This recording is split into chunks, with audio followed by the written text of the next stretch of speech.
This slide right here is what I like to call the money slide. If you understand this slide, you pretty much understand how financial planners and how economists think of the wealth life cycle, or how you should plan for your retirement. First of all is time. Time is important in any financial plan. It tells you how long you have until something has to manifest itself, when things happen, and how to plan for those things going forward. The next thing, and probably the most important thing, is wealth. How do you accumulate wealth for the different events in your life? Now, the next thing is human capital. And if you understand what human capital is, you'll understand the entire picture here.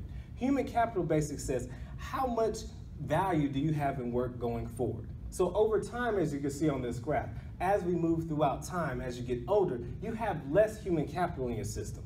But that's not the whole story. As you get older, you should begin to start accumulating financial capital. And over that financial capital is supposed to sustain you through retirement, all right? In retirement, we call this the golden years. Now, retirement is a phenomenon, but the length of retirement is also a phenomenon. It's expected if you live to the age of 60 and are in good health, there's a good chance you could actually make it all the way to age 90. That means there'll be 30 years of your life where you're not working. And planning for those years are really important, and the quality of those years. The next thing eventually happens to everybody is that you pass on, or you go over to the upper room. But that's not the end of the story. The end of the story is that your assets will eventually be passed down to the next generation.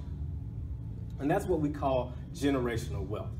And I have a bone to pick with this. I feel like we as African Americans do not take time to think about passing down the next money. We do a good job of planning our spending throughout our lifetime. We do a good job of planning our spending throughout our golden years, but there's no central planning for the next generation. We're forcing them to start off like we were, just back at ground zero.